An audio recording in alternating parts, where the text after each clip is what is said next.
Baik, di video kali ini saya akan menjelaskan tentang pemikiran Karl Marx yang mengenai kapitalisme dan dampaknya dalam kehidupan masyarakat. Jadi, menurut Karl Marx, dalam kehidupan sosial itu sering sekali terjadi yang namanya ketidakadilan. Nah, terutama dalam sistem kapitalisme. Kapitalisme itu sendiri adalah sistem yang lebih kayak fokus pada keuntungan dan kepemilikan modal. Nah, dalam sistem ini orang yang memiliki perusahaan itu atau modal besar biasanya mendapatkan keuntungan yang paling banyak atau yang lebih besar. Nah, sementara para pekerja yang bekerja keras justru itu sering mendapatkan upah yang tidak sebanding dengan tenaga yang mereka keluarkan. Contohnya itu kayak ada pekerja di sebuah pabrik yang setiap harinya itu membuat pakaian dari pagi, bekerja itu dari pagi sampainya malam. Nah, akan tetapi ironisnya dia sendiri belum tentu mampu membeli pakaian yang ia produksi sendiri. Nah, pada akhirnya pekerja itu hanya bekerja untuk memenuhi kebutuhan hidup sehari-hari. Nah, jadi menurut Marx, keadaan seperti inilah yang membuat manusia itu kayak merasa terpisah dari hasil kerjanya sendiri. Kemudian selain itu, Marx juga menjelaskan bahwa di zaman sekarang ini orang-orang itu sering sekali menilai sesuatu itu berdasarkan barang atau merek yang dimilikinya. Nah, misalnya contoh kecilnya itu seseorang membeli mobil mahal agar kayak dianggap sukses atau keren oleh orang lain. Padahal di balik barang tersebut ada banyak pekerja yang sudah bekerja keras membuatnya. Akan tetapi perhatian masyarakat itu lebih tertuju pada merek dan harganya saja dibandingkan orang-orang yang memproduksinya. Nah, Marx juga mengatakan bahwa keuntungan besar yang diperoleh perusahaan sebenarnya itu berasal dari kerja para buruh saja. Contoh kecilnya itu di restoran. Nah, para pegawai itu bekerja melayani pelanggan dengan sangat sibuk, sehingga tempat itu mendapatkan banyak pemasukan. Nah, di balik pekerja keras itu, keuntungan terbesar yang biasanya tetap dinikmati oleh pemilik usaha. Nah, sementara gaji pekerja tidak dapat berubah. Karena apa? Karena adanya perbedaan antara pemilik modal dan pekerja. Nah, akhirnya timbullah konflik sosial di dalam masyarakat antara adanya perbedaan kepentingan dan antara perbedaan kepentingan dan antar kelompok kaya dan kelompok miskin. Nah, menurut Marx juga, jika keadaan seperti ini terus berlangsung, maka bisa saja muncul yang namanya perlawanan atau gerakan dari masyarakat untuk menuntut keadilan yang lebih baik lagi. Nah, jadi inti dari pemikiran Karl Marx adalah menjelaskan bahwa dalam masyarakat itu masih terdapat yang namanya ketimpangan sosial, kemudian eksploitasi terhadap pekerja, dan kesenjangan orang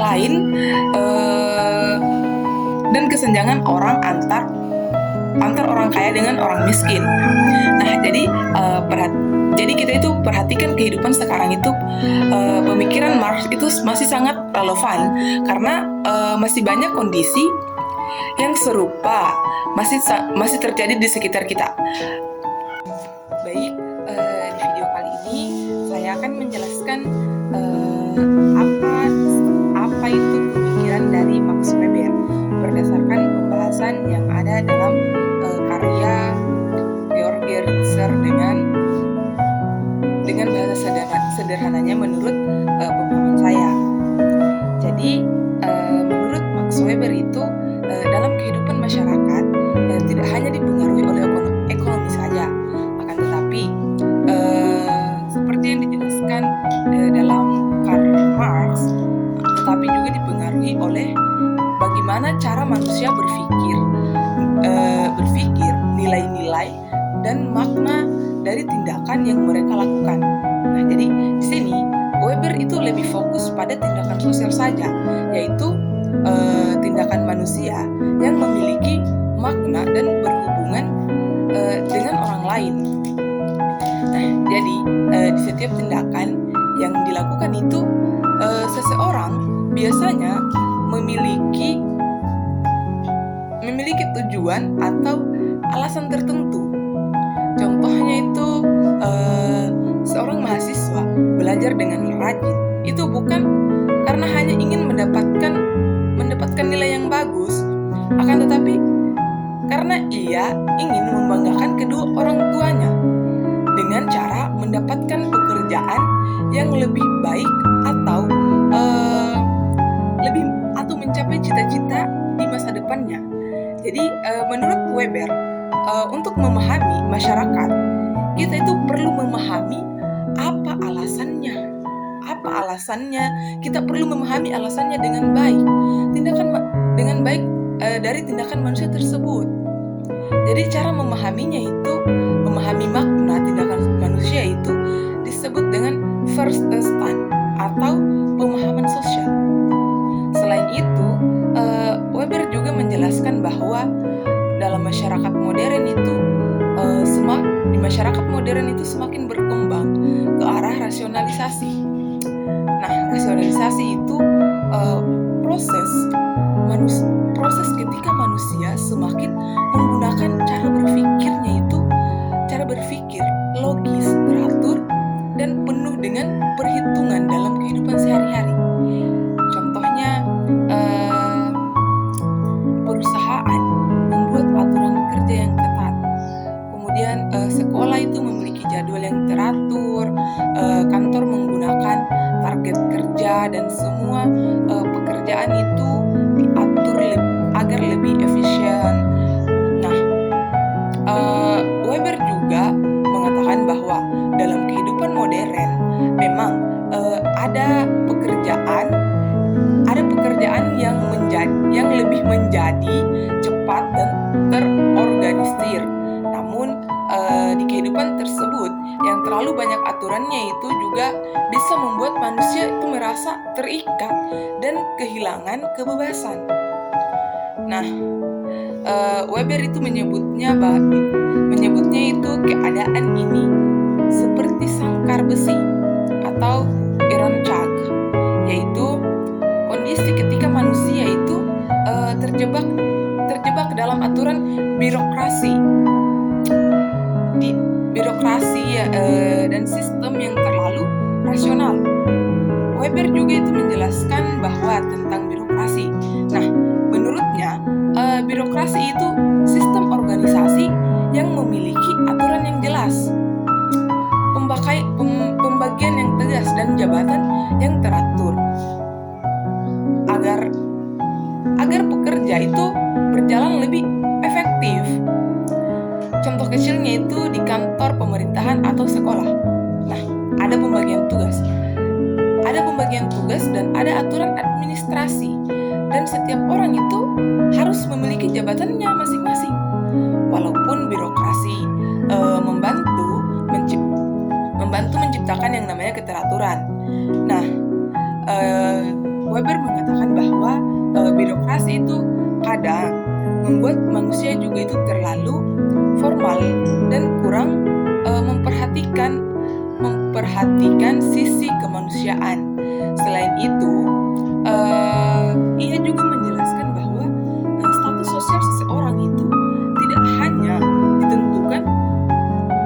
oleh kekayaan tok saja, kan tetapi oleh pendidikan, jabatan, dan kehormatan sosial. Contohnya itu seorang guru mungkin tidak sekaya pengusaha, akan tetapi ia tetap dihormati karena memiliki ilmu dan peran penting dalam masyarakat.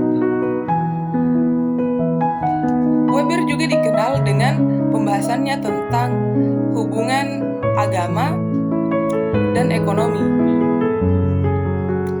Dalam bukunya tentang etika Protestan, Weber menjelaskan bahwa nilai seperti disiplin, kerja keras, dan hidup hemat dan tanggung jawab itu dapat mendorong perkembangan kapitalisme modern.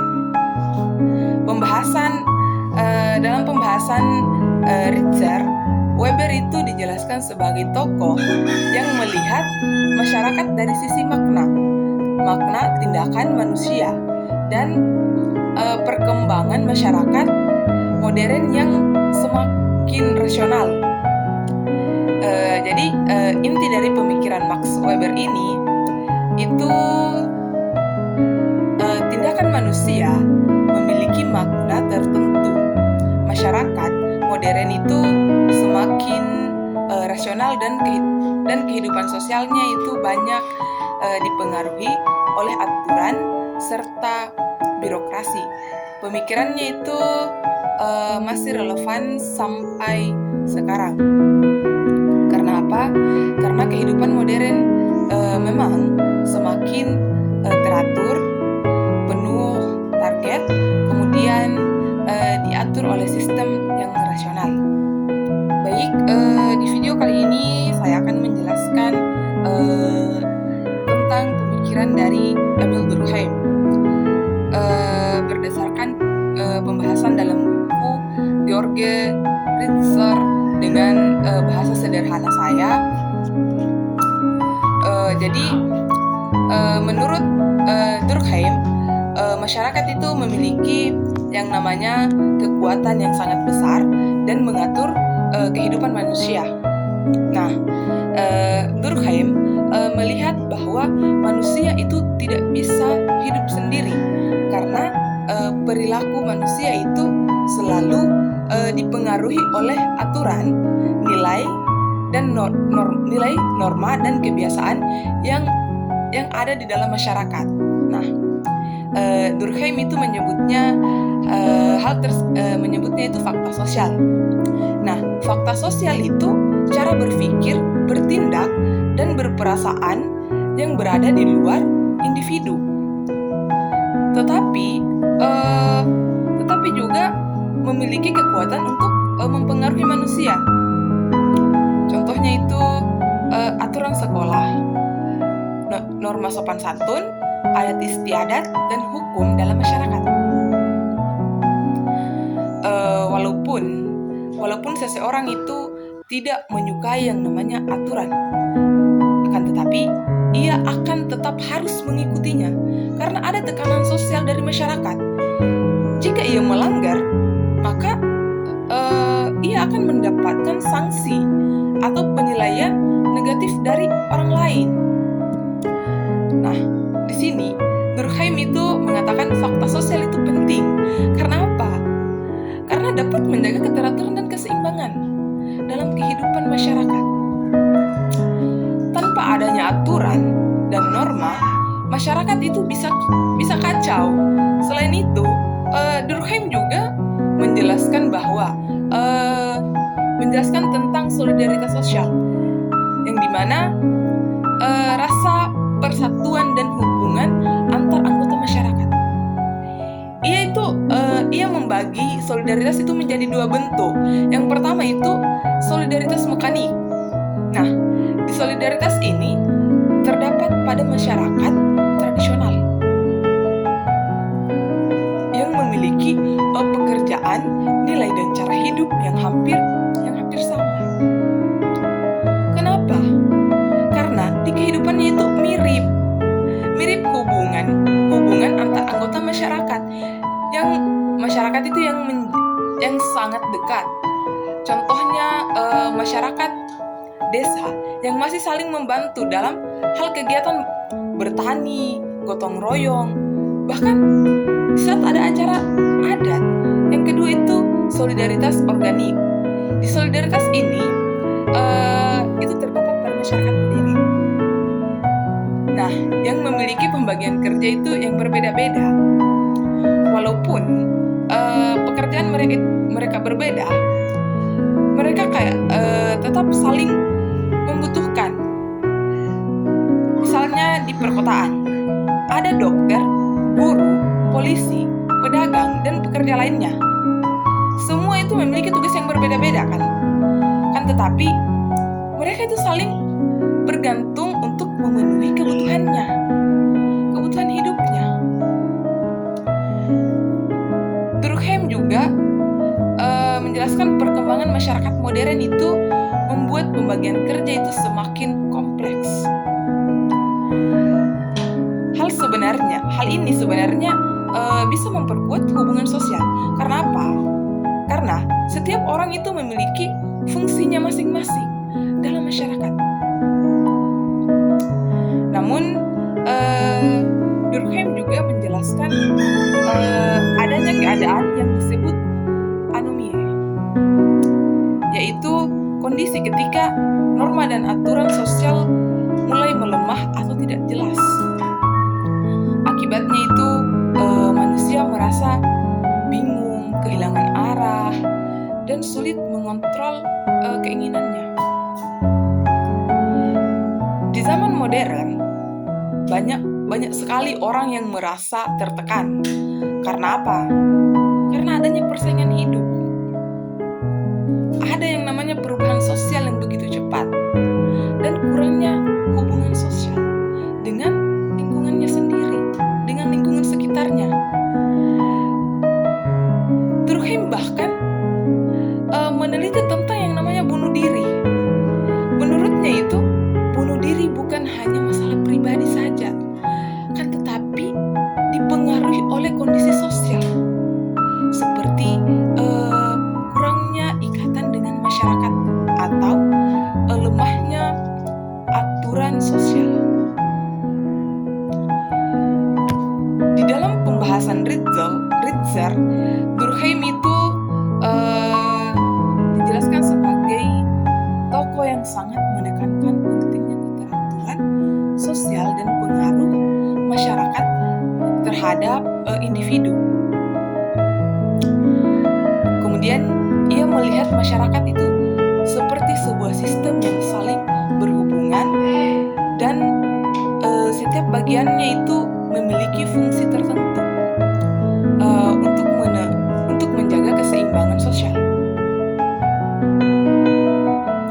Inti dari pemikiran Emil Durkheim itu bahwa dalam masyarakat itu memiliki aturan, nilai yang memengaruhi perilaku manusia, fakta sosial, solidaritas sosial, dan keteraturan masyarakat sangatlah penting agar kehidupan sosial kita itu tetap berjalan dengan baik. Pemikiran Durkheim ini kalau menurut saya itu masih sangat relevan sampainya sekarang, karena di kehidupan sosial, di kehidupan manusia itu masih sangat dipengaruhi oleh norma aturan dan hubungan sosial dalam masyarakat. Sekian dari video saya.